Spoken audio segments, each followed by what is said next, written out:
the thing about sexuality is specifically when it comes to shame is that sexuality is not shameful. Sexuality is not shameful because you are ashamed of it. That is something that was created by society. It is not an inherently shameful thing. That's something that was fed to you. So anything that you have, that if you're upset with me for empowering my sexuality and empowering others to be sexually open, that's your stuff. That's you not understanding what true freedom is. And if you can't embrace your sexuality and embrace your power in that way, you're not really free, man.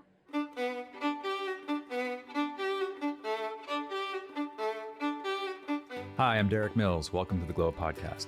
Sexuality can be a loaded issue and hard to talk about. This week's episode is hosted by Mark Osmundsen. His guest is Gigi Engle. Mark and Gigi are longtime friends, and it certainly comes across by their inspiring energy and how much fun they seem to be having being in conversation together. I so much appreciate the vision they share in this episode for a more healthy sexuality, both at the individual and societal levels. Mark has been a teacher on Glow for 4 years now, and Gigi is an award-winning author who has written about sex education for Cosmopolitan, Marie Claire, Elle Magazine, Teen Vogue, and others. She's the author of the best-selling book, All the Effing Mistakes. You'll hear Mark give a complete introduction to her in a moment, so I'll save that for him. Mark and Gigi also discuss how a critical part of coming into our power is through healthy sexual freedom and openness. They remind us as sexually empowered beings, we can live in abundance and joy and safety with each other. I hope you enjoy this conversation with Mark Osmundsen and Gigi Engle.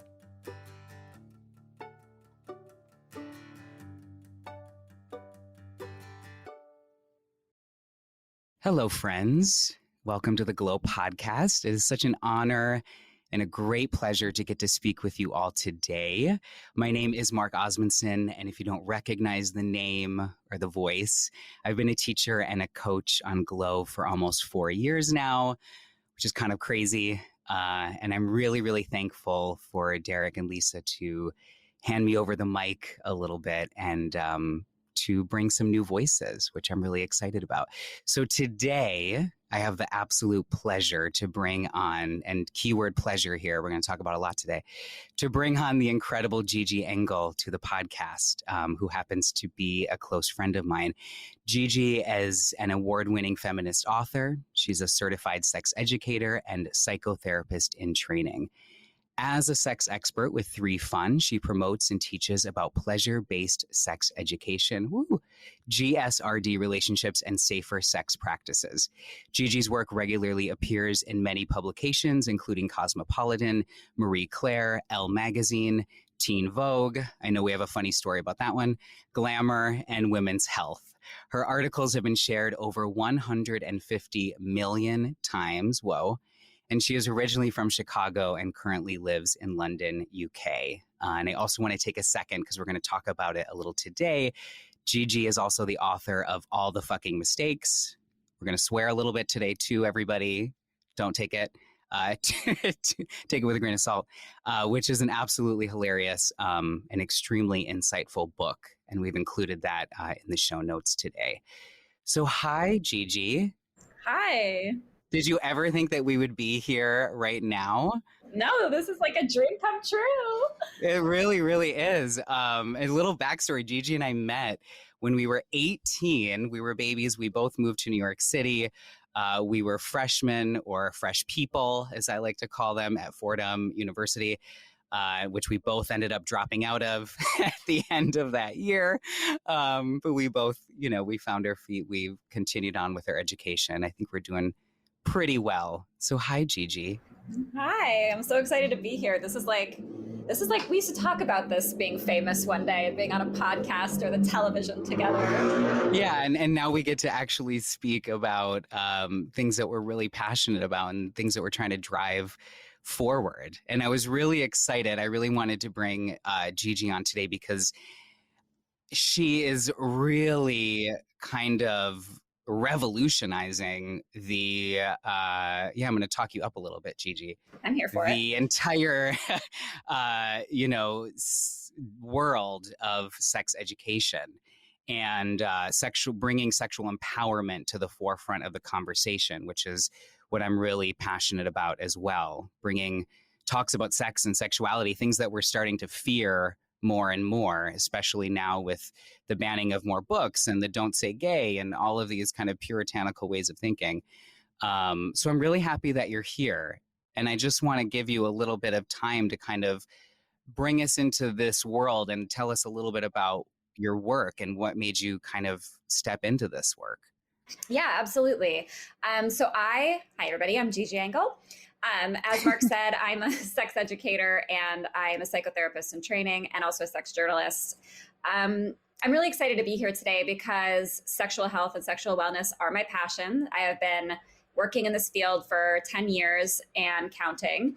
And I'm just excited to be able to have these conversations because, as you said, Mark, like it is just kind of like a scary world out there. And sex education and censorship are becoming ever more insidious in today's culture. So I think the more that we can have these sex positive conversations, talk about pleasure, talk about empowerment, and talk about sexuality's place in feminism is really important.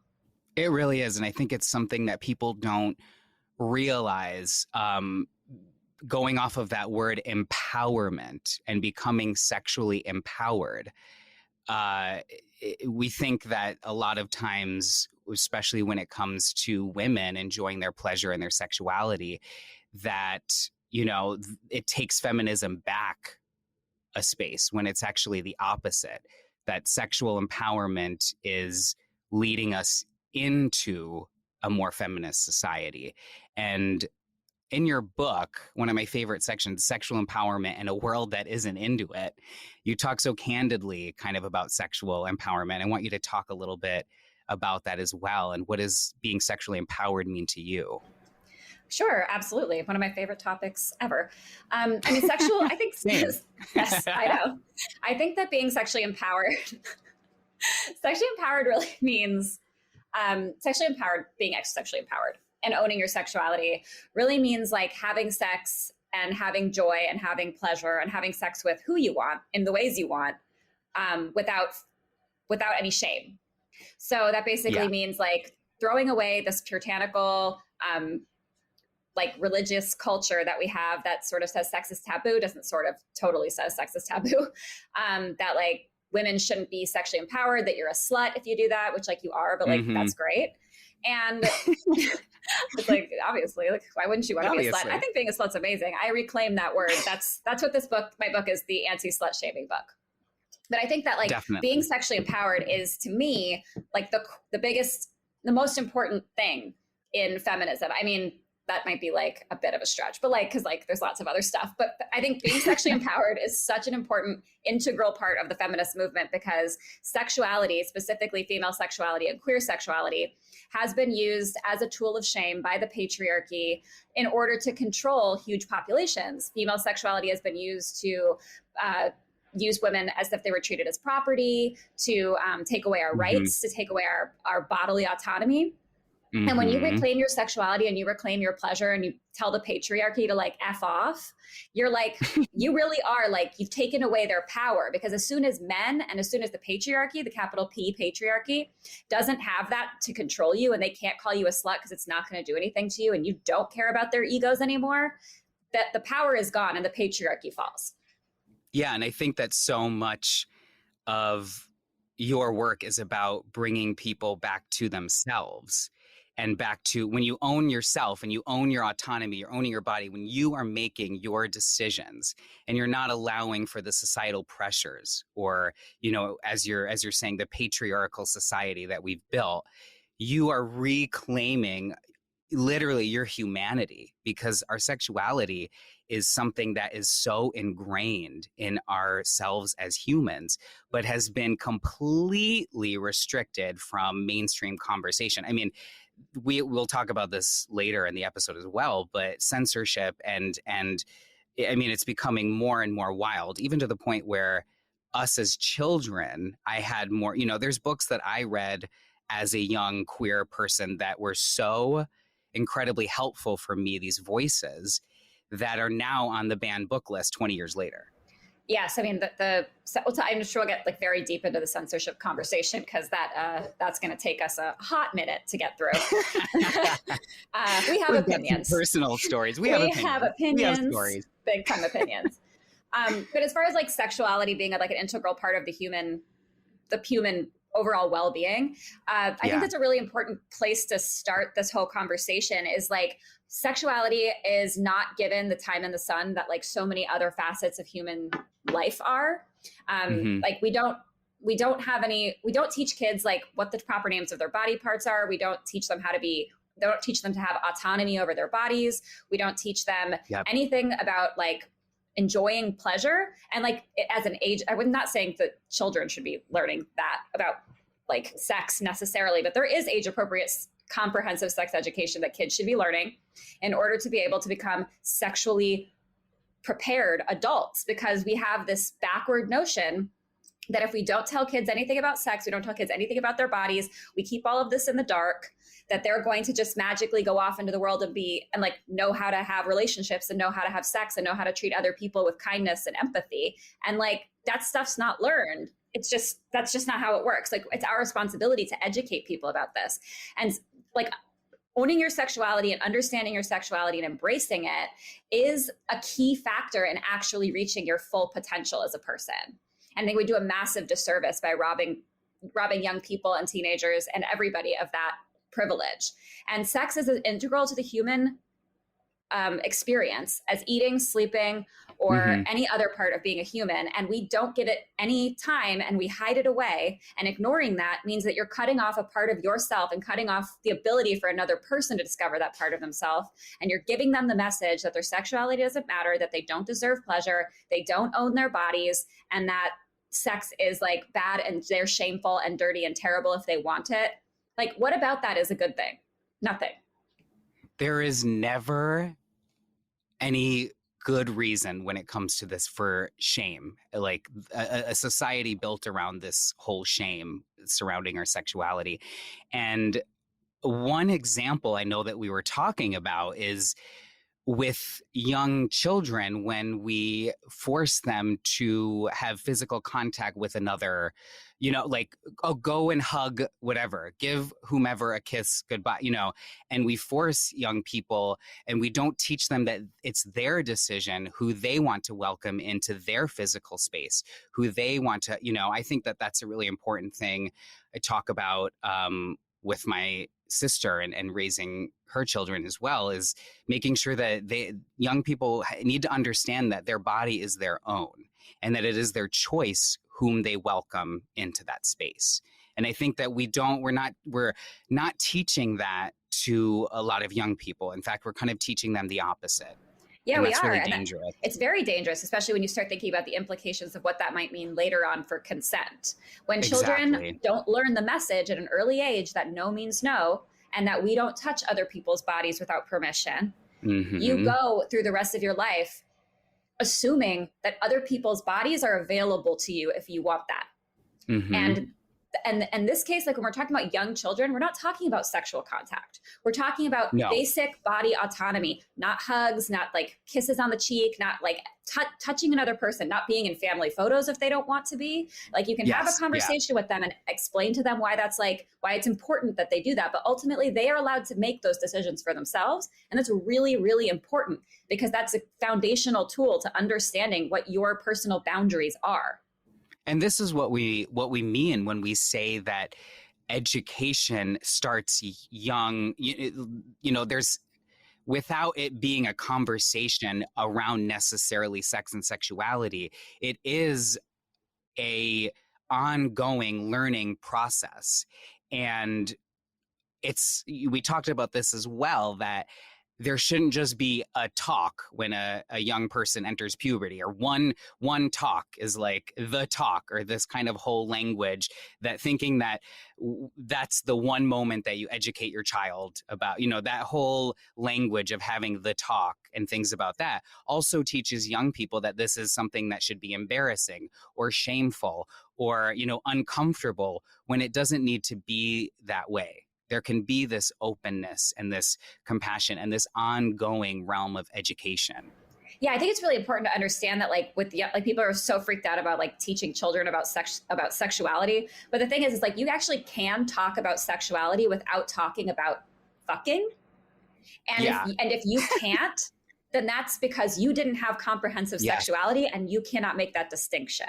It's a trickle down for sure. Because when we're talking about young kids, we're talking about empathy. We're talking about having respect for other people. We're talking about how to be an empathetic and kind friend, and how to teaching them about basic human relationships. And that's part of all of this education, because when you learn how to be like an empathetic, kind friend, and you learn how you're supposed to treat other people, you learn your body belongs to you. Then as you get older, you're prepared for lessons that are more, not just like more like about actual sex, because you have that foundation. And if you as a parent, I hate the capital T talk, because not on top of it just being one talk, parents are also like 99% of the time, that's a fake figure, but like, probably they're like physically uncomfortable when giving the talk. And that also sends subliminal messages that like, this is shameful, this is bad, this isn't something you should talk about. And then kids don't feel like they can ask questions.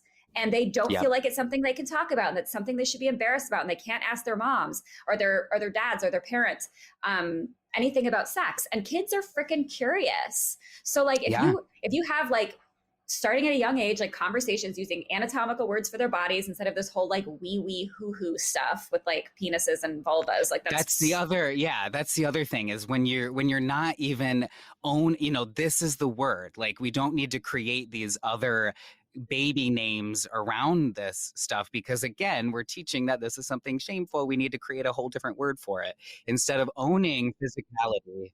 Penis and vulva are not swear words. Yeah, exactly. Like, they're not. It's like arm.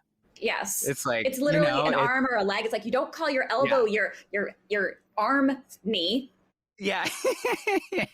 Exactly. And then, it comes back to that whole autonomous conversation. Yeah, it's like, and like, it's the same thing with so many other conversations around like, bodily autonomy, sex. Like if a child asks you, like, you're like, say someone's pregnant, they're like, oh, where do babies come from? To just be like, oh, it's magic. It's like, that's not actually serving the conversation. That might make you feel better, but you've just done a massive disservice to that child. You don't have to explain the whole process of egg fertilization to a 4-year-old, but you can explain like that a baby lives inside your uterus, which is inside of your inside your tummy. And like, even though that's not exactly right, but they're 4. And then like babies come out of your body. And you could be like, that's like magic, because it frickin' is. The fact that female bodies can give birth is mind-blowing. That's not really the topic.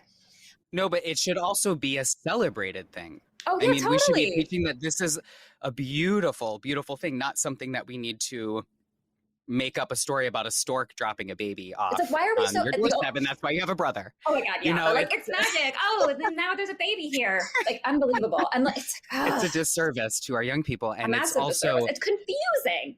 It's so confusing. And as somebody who myself, growing up queer, I've been, I have found that identity from a very, very young age. And I've been taught from a very young age about how shameful that is. And that's something that I have to work, have had to work through a lot and work through, with therapy and so many other people in the community as well that deal with, from such a young age, it being this shameful thing. There's so much shame around it. And then now we're literally saying that children are not allowed to even say the word gay.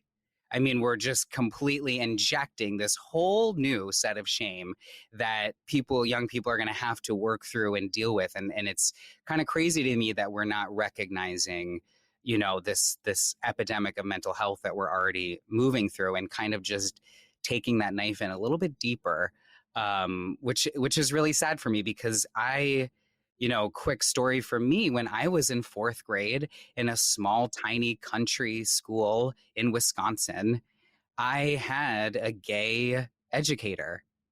And, obviously we weren't like talking about being gay or anything like that, but having that as a role model for me and actually knowing a queer person as a young child in the school was insanely beneficial and incredibly normalizing.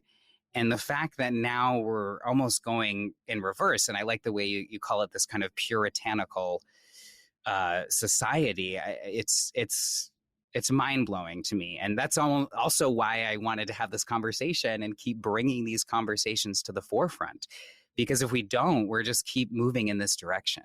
Yeah, we're getting pretty close to some of this blessed be the fruit ass shit. Yeah. Yeah. I have to be honest with you with that one. It is definitely moving there. And I also wanted to, bring up as well the language kind of that you use in all the effing mistakes, and how people have viewed that. For those of you that haven't read the book yet, please do, because it's absolutely hilarious, but actually incredibly informational. And not just, you don't have to know Gigi to think it's very funny, but there is a lot. I mean, my favorite chapter is called "Can You Send a Sext About Chowking on a Cock and Still Be a Feminist?" And that whole chapter is about sexting and owning this language. So I want to give you a little moment about why the language is purposeful. Sure. Yeah. So the language in all the fucking mistakes is so the book itself is, it's the anti-slut shaming guide to sex, love, and life. And there's a ton of research, ton of history. I spoke to tons of experts, but the book itself is also so sweary and so raunchy. And that's actually been like its biggest criticism. Yes, it is. And it's like, and if I were a man, that would not be a problem. There are several books that are like memoirs or personal essays that were written by male people, by male identified people. Much like yours, except yours has a lot more of actual scientific information as well when it comes to sexuality. Yeah, my book is an actual guidebook, but it's really sweary because then it's also anecdotal, because it's like, it's really coming from this perspective that anyone can read it and understand it. But it's really sweary because the whole point of it was to subvert the narrative on what we think is appropriate for female behavior. Totally. So like it's purposefully that way. And like most people got it, but some people didn't. And I always find like it's important to be like, why would a book about feminism and about sex and about anti-slut shaming use the word fuck all the time? Let's think about it for a second. Because it's really, really important part of this. Like, I'm not saying you have to swear every single sentence or anything like that. Like, I don't speak like that in my normal life. Even though this podcast is probably not giving that impression. I don't swear like constantly like I do in the book or anything like that. And nobody has to do that. That's not necessary. But I think the point is that you should be allowed to if you want to. And you shouldn't, and like somebody telling you that you can't do that or you shouldn't do that, like that's a reflection on them. That's not a reflection on you, because like they're the ones being judgmental. Yeah. And I think especially when it comes to feminism, when it comes to female sexuality, and it comes to representation and owning yourself, that's part of it, is being like, I can say what I want, I can believe what I want, I can have sex with who I want, and it's really none of your effing business. Yeah, exactly. And it's interesting because, again, to go back, so much about this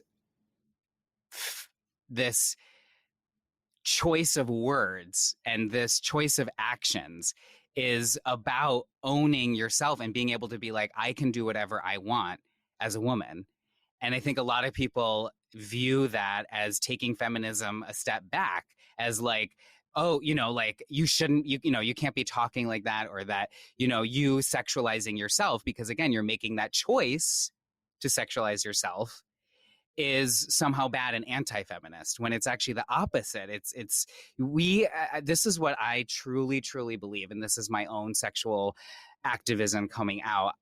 We as a society moving towards a space of sexual empowerment, owning our sexuality, speaking about it clearly, and having consensual sexual relationships that are fulfilling is how we are going to progress forward.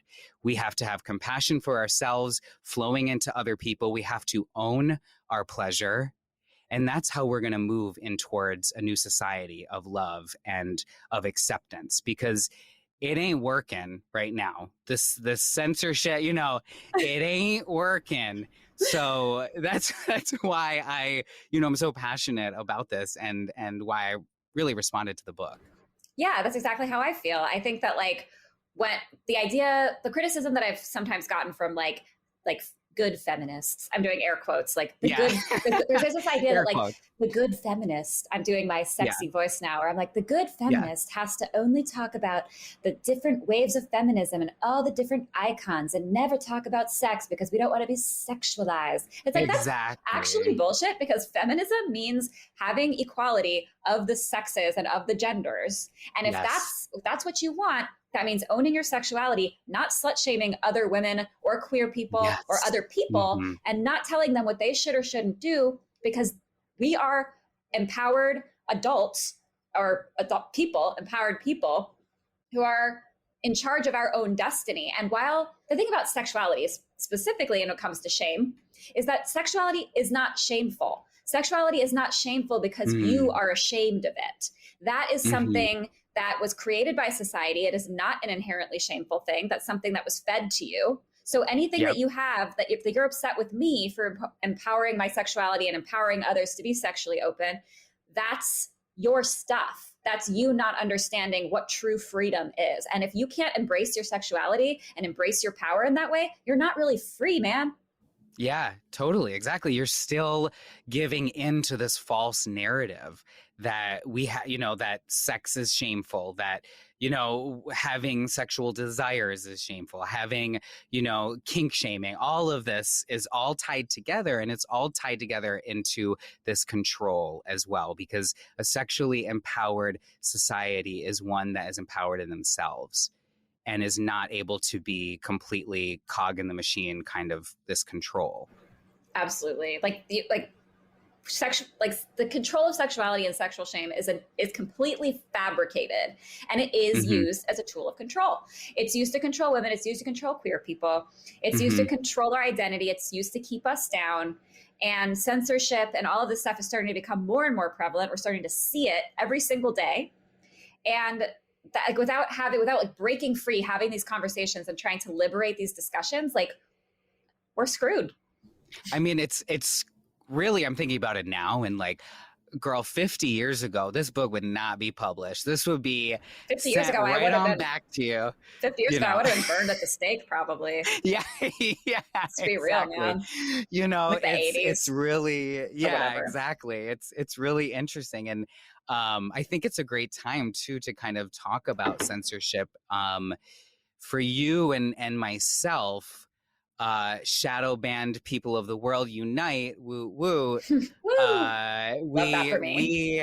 I love that for us. I love that people can't see the content that we create, because it's all controlled by essentially a few people who get to make the decisions about what is acceptable on these social platforms. And unfortunately, the social platforms are not going away, and they are drivers of career. They are ways that we book work. They are ways that people see our work and find us.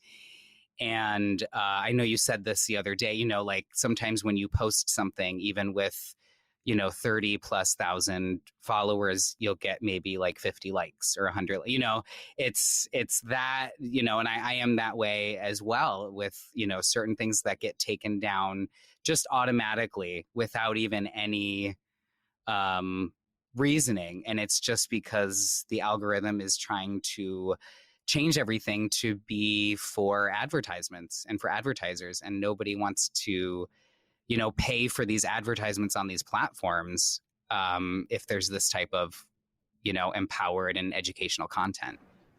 Yeah. I mean, I guess that's kind of the ugly truth of it. It's kind of ironic we're having this conversation right after Elon Musk bought Twitter. Yeah. I mean, we're all going to hell in a handbasket, my friend.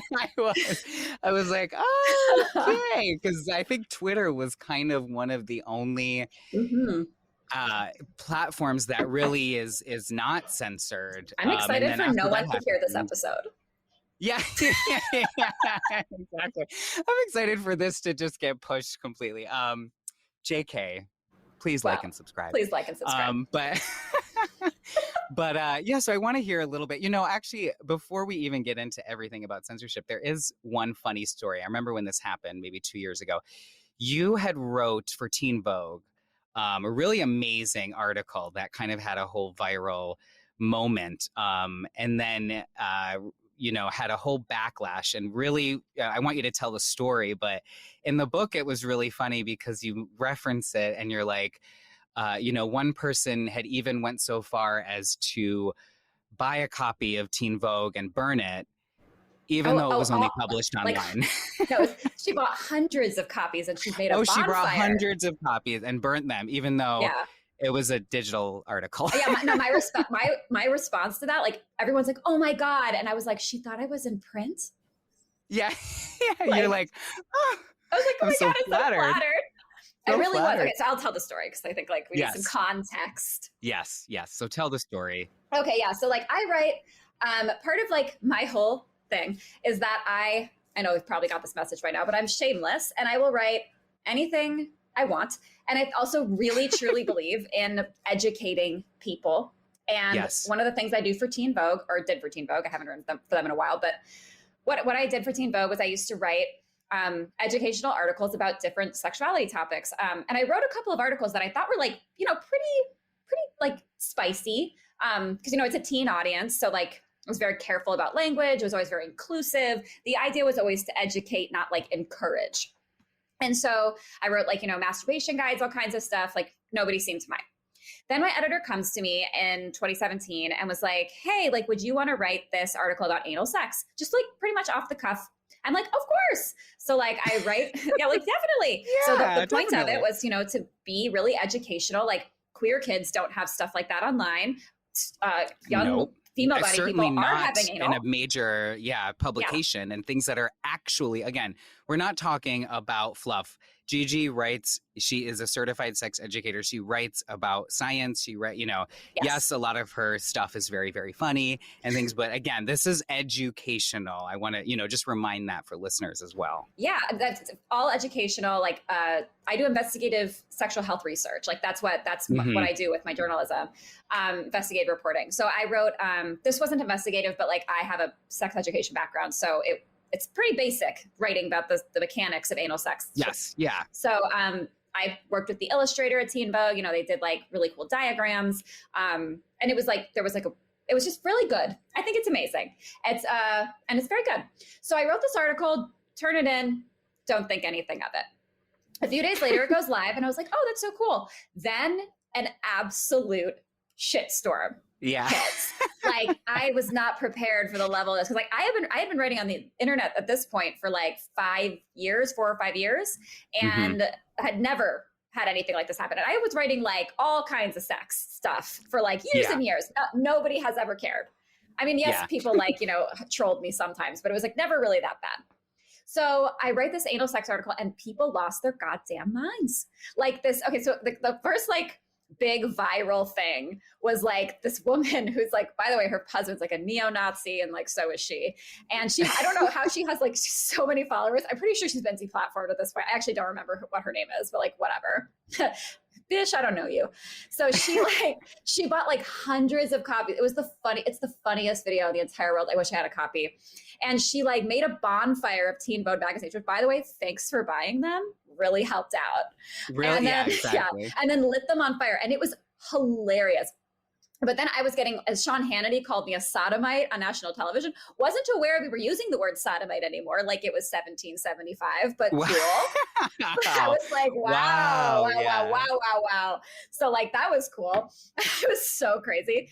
And then like I was just getting like really trolled, like to the point where like trolls were going into my photos and contacting people who were tagged in photos with me. Like it got rough. But it was, and it was like a lot for sure. It was a lot mentally, but at the same time, I was like, damn, my career just took off. And I got a book deal and all the stuff that came out of it. So like, joke's on you. But the point being like, that's like, if you write stuff that people think is like, it's going to educate people, they immediately say you're encouraging them. They immediately say you're a pedophile, which is insane. That word is always. They love the big old P word.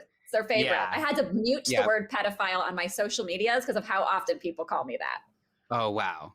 Wow. It's fun. Yeah. It's And I fun. think that's why I know that you are such an incredibly strong person. I know you talk about how much hate speech that you encounter in the book as well. And I mean, hi, you're a queer woman talking about sex and sexuality and trying, I mean, I had a subscription to Teen Vogue as a young kid, and that would have been very, very helpful and educational. I think that what people don't realize as well is that young people have a smartphone in their pocket from like age 9 forward. They can find anything. They do find anything. What do you think people are going to find if they Google the word anal? Because it's not going to be my article from Teen Vogue. It's not going to be educational. It's not. And I think, it's not. And I think that I can really speak on, we as a generation are maybe the first people that can speak on this because the internet was at my fingertips at 13 years old. And I did find a lot, it was not as beneficial as, the misinformation is out there. Oh, big time. And people are finding it. People are always going to find this misinformation. There's an epidemic of misinformation. Well, and the mainstream porn as well. Yeah, exactly. And censoring people. Because like the thing is like people think that the mainstream porn has like ruined sex for people. But like if we had comprehensive sex education and we talked to people about sex, then people would know, young kids would know that they would be, first of all, you would prepare them that they may see something like this. You don't, go into explicit detail, but like you want to prepare your kid because they're going to see it. Like you pretending they're not does not mean they won't. But like, if you don't give them sex education, they're going to assume that the anal porn they found is how people have sex. And they're not going to know. And that's like trying to learn how to have sex, or like, it's like trying to learn how to cook by watching Hell's Kitchen. That is not the best. Yeah, exactly. And it's crazy to me that people think, because I'm like, well, hi, I was 13. I did have the internet and, and like, I'm talking from experience. Like, it was very like, if we were better about education, if we were better about releasing shame, if we were better about being comprehensive and being compassionate, empathetic individuals, rather than just trying to ban everything because it makes you feel uncomfortable. Like young people, they're going to find out, they're going to see images, it's out there. But if we can do our job to be factual, to be educational, and to be, censorship is not the way. It's not going to go away.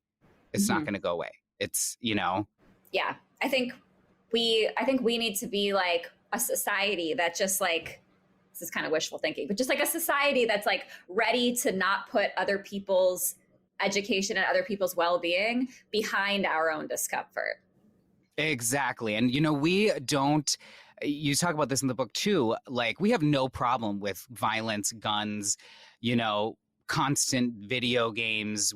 They're all playing them. They're constantly, but oh my gosh, a consensual like relationship being like portrayed as just like a pearl clutch moment. Mm-hmm. And it's, but we're not clutching our pearls at the incredibly insane, violent imagery that young people are experiencing. And, now we're banning all of the books with any LGBT stories in them. Well, it's like, don't get me wrong. It's like, here, it's like people don't actually care about the well-being of kids that much. Like, because if they did, this wouldn't be happening. They wouldn't they would be caring much more about the messages they actually do see, like this insane violence and stuff. What people care about, what the patriarchy cares about, is control. And if we veer away from the heterosexual PIV intercourse, sex until marriage, Christian belief system, social script, things fall apart for them. And they can't have that. So they have to buckle down and pretend that we're saving America's youth, when really you're just like trying to like preach onto people your so-called moral values that are doing a massive disservice to people. Yeah, exactly. And it's in this political kind of game too that's going on, where we're not actually caring about the well-being of young people. We just want our politics to like reign true. It's really, really fascinating time. And it kind of brings me to like the reason why I even wanted to have you on to do this particular episode is because I just feel like we fear sex. We fear sexuality so much. And that's where so much of the violence come in. Violence against trans people, queer people, women, men, whoever it is. We are just fearing this so much. And we have so much of this sexual shame. And being liberated seems to be really scaring people. Yes. I mean, to be liberated is to venture into the unknown. It's to like live in a world that like doesn't fit what we've been told about the world. And I think as far as violence against women, trans people, queer people of all types, and also men, even though the vast majority of violence, that sexual violence that's committed, like 98%, 99% is committed by men. That all comes into it. It's like these toxic structures that we have, particularly around what it means to be in a certain gender. Because when you because the thing about that, this is a thing that I think a lot of people who are against feminism like don't actually understand. The patriarchy and toxic masculine structures screw you over just as much if you're a man. And the patriarchy is screwing you over too. The messages that we give young boys, young people raised male. Oh my God. Like, don't cry, don't have emotions. You have to have a rock hard penis all the time and do 5-hour erections. And if you don't have a huge penis and you're not 6 feet, you're a loser shrimp beta cuck. It's like, don't have emotions, don't feel your feelings. Women are bitches. It's like this kind of like angry, emotionless lack of empathy that we are teaching young men to exhibit. This is why the male suicide rate is higher than any other gender by far. Because when you cannot express your emotions and you cannot express your feelings, you kill yourself. Yeah. Like you cause harm. And when they don't cause harm to themselves, this is where sexual violence comes in. Because like there's no like outlet for anger. There's no outlet. The only thing you can have is anger. There's no outlet for any kind of other emotion. So grief, sadness, despair, and depression, anxiety, this all gets molded into anger because that's the only appropriate emotion to have. Yeah. And, young boys, you can be angry, but you can't be sad. You can't cry. You can't be loving. You can't be, and I think it also ties directly into young people violence and shootings. And it all feeds into this whole false narrative that our gender needs to be this, and this. And this whole binary gender structure that is trying to put us into these boxes that is literally making us sick with anxieties and depression and violence. And this is why, it's a lot for me right now personally working through social media and what's happening, censorship and things. But like, I am not going to stop putting my stuff out there because I know that it's important and I'm trying to stay authentic, even though there's just so much, the past couple of years have changed so much for me. But the main focus is to bring back that authenticity because I know that there is some young queerling out there who needs a voice, who needs me to wear a crop top, who needs me to I need that too, by the way. Yeah. Yeah. I think, hopefully a few people. But I need to put it out there because I want people to see themselves. I think that we don't have enough of being able to see ourselves. And if we don't see ourselves, we don't feel like we can be ourselves. So the more agree. that we can just be authentic and put that out there. And that's what I try to do for the young people, even though it's, shadow ban the house down boots. It's I'm at least putting it out there.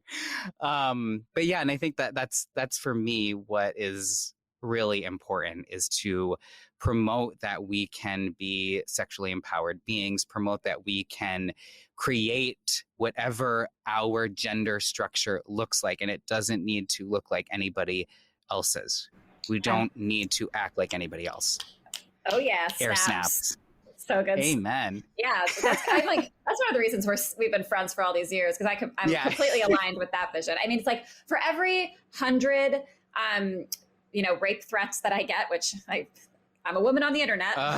The one message that I get from somebody who's like your book changed my life, or like I've been following you and like your messages mean so much to me, and like, or like I finally found my sexuality, or for like that makes it all worth it. And like when I work with clients one-on-one and like I see their growth and like they're able, and a lot of the time, one of the most powerful things in the therapy is not even the therapy itself. It's the fact that they know that they can talk to me about sex, and that they know that it's a safe space for that none of their questions are going to be judged, that they're completely in a safe place with somebody who totally gets them. Like that is so in itself so healing. And that is why I do what I do. And like, I don't care what Elon Musk and Mark Zuckerberg try to do, but they are not taking me down without a fight. Yeah, we'll just create something our own. Yes. And I think, I completely relate. I think that's why for becoming a movement educator for me was so important, because of that exact reason. I want to create a safe space. And that's why, I make these classes for Glow, and I continue to teach, is because we're also taught that our bodies are not good enough all the time. We're not good enough because we can't do this, or we're not, thin enough. We're not this enough. And I don't want my space to be clouded with those feelings. I want my space, I want my classes to feel good and to be a space where you don't need to look like anything. You don't need to push yourself. You just show up and you just move, because it's like sexuality. It's an important part of our humanity, and bringing it back to that humanity. I love taking your classes because like, it's so interesting, because like as a sex educator, I was like, oh my God, I just feel so like held. Wow. Yes. And like, that's like kind of how I feel like with all my sexuality stuff. And like when I'm preaching masturbation stuff, I'm like, this is kind of how it should be. We should all just be like loving it and in harmony and living this life of like abundance and joy and safety with each other, and be able to just be ourselves. Like that's what life should be. Life is way too short to not have orgasms or joy. Yeah. And I'm just so sick of trying to prove myself, and as a, for you as a woman, and me like being very outwardly queer, it's, I just don't want to, I'm not proving myself anymore. Like I have found my worth, and I want other people to feel their worth too. You don't need to look like anything else or act like anything else. And also, I know you have a few amazing thoughts too about the importance of masturbation and why we don't talk about that either, especially female empowered. Oh gosh, I know that's something that you recently have commented on. Yes, I feel like I'm a masturbation evangelist. Yeah. I've come to coin preach that, please. Yes, please. I've come to preach. Can that please go in your bio? I came to preach the good word about the masturbation. I love it. I mean, I think that masturbation is incredible. I mean, obviously, but like the thing about masturbation is like one of the really huge problems with sex ed, other than all of it, is the fact that like we never ever hear about pleasure. And in like SECUS, because like the big sexuality reports on like what parents want in schools, and like trying to like bridge the gap between parents and schools, and try to figure out what kind of educational platforms, educational guidelines there should be around sex. They did a survey recently where they most parents agreed they wanted comprehensive sex education.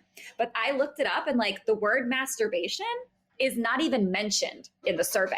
Like it's not even an option. And like, Jocelyn Elders, like in the 90s, was removed as the attorney general for saying that she thought masturbation people should say masturbation is normal, essentially. And she lost her seat for saying that wanting people to say masturbation is normal. So like that's kind of where we are in the 90s. And like things have not changed. That's the thing. Things have not changed. So still shameful. Still shame. Oh my God. I think if a public representative right now were to say that sentence, they would also lose their position. I don't know that for sure, but I think that's, considering how much censorship is starting to come down and how far right we're swinging, I wouldn't be shocked by that. So just because we're in 2022 does not mean that we have come far. But the thing about masturbation is that it is such a radical act of self-love to masturbate. It is it's like anti-shame. It's like reclaiming your body. The way that our sexual response works is that your brain like will either starts in your genitals or it starts in your brain, but like a signal will be interpreted as being sexual, which will either get the brain involved with the genitals or the genitals with the brain, and the spinal cord works as the messenger system. And engaging in masturbation gets all of your nerve endings going, gets those messages going back and forth, brings you into your body and makes you connect with yourself and to the world around you in such a beautiful, profound way. And masturbation is just genuinely good for your health. You have like your dopamine, your oxytocin, your adrenaline, your serotonin, all of these like amazing brain chemicals that studies have shown even help with immunity. They make your skin look better. They help you sleep. There's really nothing wrong with it. Actually, there's everything right with it. So, I mean, I think I say orgasm a day keeps the doctor away. I love that. You heard it here first. Yeah. And I think that, again, allowing people to own their sexuality and to be connected to their body, we are becoming so distant. Again, to bring it back to movement practice as well, and meditation practice, we are so distant from ourselves. We are so like separating. And even more so with more technology and more on the phone and more this, we need more practices that are going to bring us together, bring our bodies together. And I know that that's like one of the best, self-care. If I were to ask you, what do you do for self-care? And I also think that when we talk about self-care, which is something that we do a lot with Glow, it's not always, doing a bentonite clay sheet mask or, going to get your nails done. A jade done. roller before bed. Yeah, it's not always the jade roller. See, puff, baby. Yeah, exactly. It's about, for me especially, like it's treating myself with loving kindness. Yes. And if my mental chatter is destructive, then I've completely missed the point. I can do a million spa days in a row, and if my mental chatter is still, that's something that I struggle with, and I have been working with a lot right now, is this, self-worth and coming back to self-worth. And I'm really open about talking about that because I think that it's something that so many of us are struggling with. And I think that we get confused that, again, self-care is the jade rolling, and it's not. Self-care is the taking time for yourself. It's the mental chatter. It's being kind to yourself.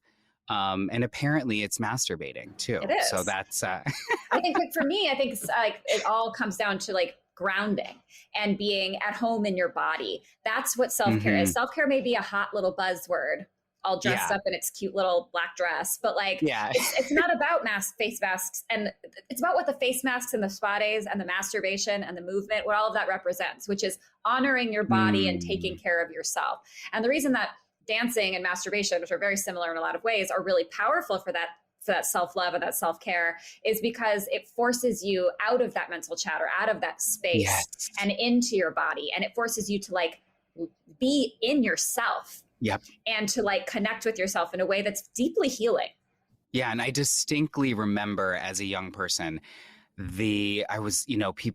I think people ask like, why do you dance or something, because I got into dance as a young person. And I remember being like, well, it's the one time that my brain shuts off, that I'm not, I used to have a lot of racing thoughts as a young person and things like that. And I remember distinctly that like being in the studio was the one time when that all went away. It just like seemed to disappear. And that's why movement is one of my passions too, because again, this is your chance to connect with yourself and to ground yourself.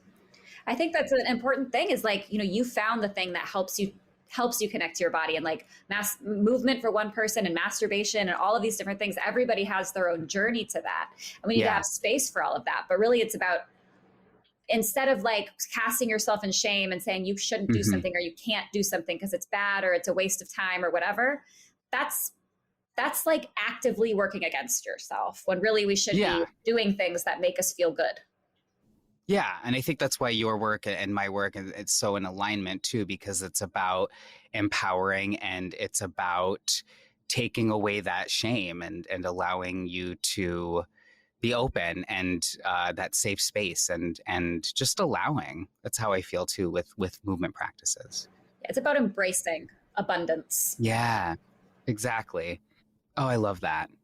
And I think that this groundedness, this empowering ourselves, taking back our pleasure too. And I bring that a lot with movement, you know, that's why I like to say movement should feel good.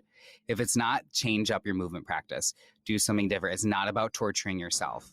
You could literally put the word masturbation in where you're putting movement and it's exactly the same. Oh my God, totally. Yeah, exactly. It's about bringing yourself back to pleasure. Like we are meant to be joyful beings. I think that we forget that because we're so used to, we got to make it happen.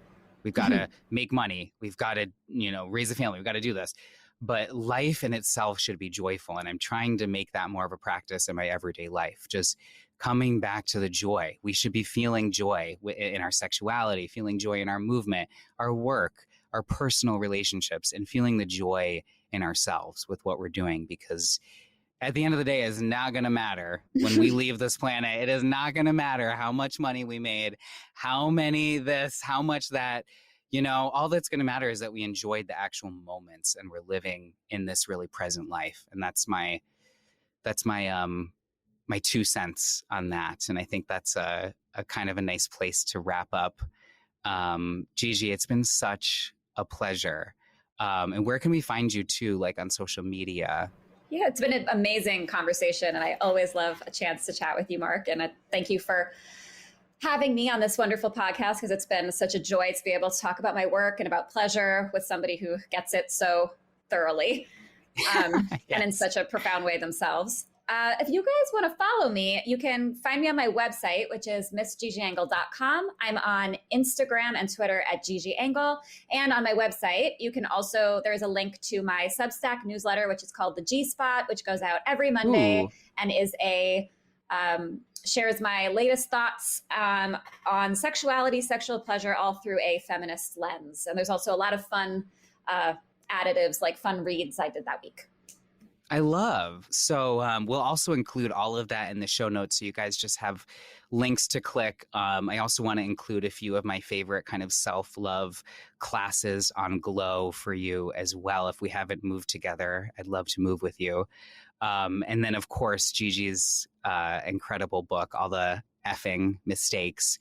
We'll also link to that as well. But this has been so much fun and such a pleasure, Gigi. I'm really thankful for your work and for your voice in this. So thank you. Thank you. I love you so much, Mark, and I appreciate you so much. And you're an absolute gift to this earth.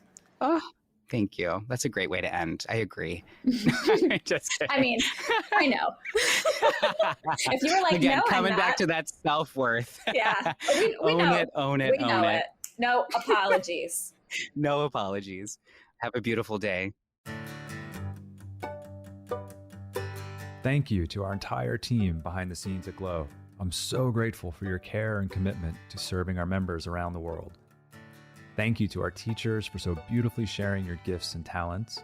I'm also grateful to our lovely community of Glow members. You've supported us since 2008, and because of you, we get to continue to do the work we love. It's the combined support of our team, our teachers, and our community that grants me the privilege to continue to bring you the Glow podcast. Thank you to Lee Schneider at Red Cub Agency for production support. And the beautiful music you're hearing now is by Carrie Rodriguez and her husband, Luke Jacobs. And remember, take care of yourself because our world needs you. Thank you for coming on this journey with me. You can find the Glow podcast on Spotify, Apple Podcasts, or glo.com/podcast, or wherever you listen to your podcasts. I'm Derek Mills.